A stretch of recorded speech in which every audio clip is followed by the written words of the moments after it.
math programmed in, money could be made to calculate its own value, eliminating human speculation, manipulation, and error. Wouldn't that be something? In the meantime, efforts are already underway to reform the monetary system through legislation. Initiatives like the Monetary Reform Act and the American Monetary Institute's Monetary Act have already been written, prescribing in detail how to return the power to create money exclusively to government, and thus limit banks to lending existing money, just the way most people imagine it works now. While differing in detail, all such reform proposals in whatever country they originate always advance the same simple idea. The benefits of money creation belong to the public. At present, money is created not for the benefit of society, but for the profit. At present, money is created not for the benefit of society, but for the profit of private banks. Banks like to create enormous amounts of money from our debt because the more we borrow into existence, the more interest the bank gets to collect, and the richer the bank becomes. In the process, the banks gain more control over everyone, individuals, industry, and government alike.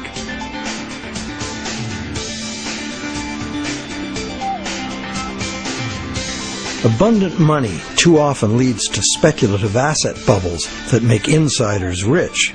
But, as we have witnessed, these bubbles inevitably burst under the unbearable weight of ever-increasing interest demands. The losers are many, including governments. Already burdened with huge debt and shrinking revenues, governments are forced to add trillions to that debt in order to rescue the banks that are the cause of the problem. Otherwise, we would have no money system. It's an absurd situation, and a tragic one, considering that government could instead create the money itself and spend it interest-free on infrastructure, education, or universal health care. And most of that debt-free money would enter the economy as wages, circulating through all levels of society for everyone's benefit. This kind of abundant money would fund a reinvigorated, productive economy in which the savings of the people could fund honest loans of real existing money. At its root, money is a means by which we exchange real value. Without real value in the world, money is nothing. As we have seen, it's the real world that makes the loan, not the bank. We, the people, in conjunction with the material blessings of the natural world, are the source of all real wealth. Therefore, money creation and its benefits belong to the public, not to private bankers. And what about interest? As we have seen, interest poses an arithmetic problem. And it's a problem that can only be solved in three ways. 1, defaults and foreclosures. 2, perpetual growth of the money supply, or the preferable and only other solution, 100% recycling of interest as spending. But such full recycling could only be accomplished by nationalizing the banking industry in the public interest. For example, interest earnings from public service banking could be paid to all as a citizen's dividend. Or it could be used to fund government in place of taxes, as was done successfully in colonial Pennsylvania. And that's just one instance of a society that organized its monetary system differently. There have always been alternatives, and there are alternatives now.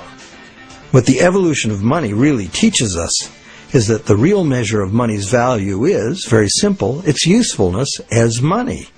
And there are several different ways to create useful money. For instance, money can simply be an individual's private promise to pay, a pledge of one's own product or service, as in such community currencies as the let system or time dollars. Thousands of these community currencies already exist in circles of trust where members can be counted on to honor the credit they issue for themselves. And such community currencies can be a lifesaver in the event of a catastrophic collapse of the conventional banking system. When money shortages or hyperinflation disrupt trade and bring economic standstill, a working community currency can sustain a local economy. Are such proposals radical? You bet. But there are unprecedented challenges before us. No longer can exponential growth allow us to sustain a monumental debt that must ever increase to prevent the house of cards collapse of the whole system. Increasing wealth disparity, crushing debt, failing banks, and social and environmental catastrophes are what we face unless we radically change course. We must transform our monetary system to one that can adapt to a future we can now clearly foresee. To begin, we must examine monetary system designs that can deal with widespread economic shrinkage without inducing mass foreclosures and bankruptcies. But what can you do right now? Well, right now there are people and organizations around the world that understand the problems and the injustice of today's monetary system, and you can join them in their effort to bring about the fundamental changes we need. It's time to talk to our friends. A financial crisis is the ultimate teachable moment. When bankrupt banks have to be bailed out by the governments the banks were formerly lending to, the contradictions, the fraud, and the fatal flaws of the current system are laid bare for all to see. But the solutions are there to see too if we look. We cannot afford business as usual. Making adjustments to the current system will not save us. The changes we need to make are radical and dedicated to the good of all, not the profit and control of a few. To make these changes, we must leave behind our outmoded assumptions and misplaced faith. We must face the challenge of a complete transformation. Reality calls.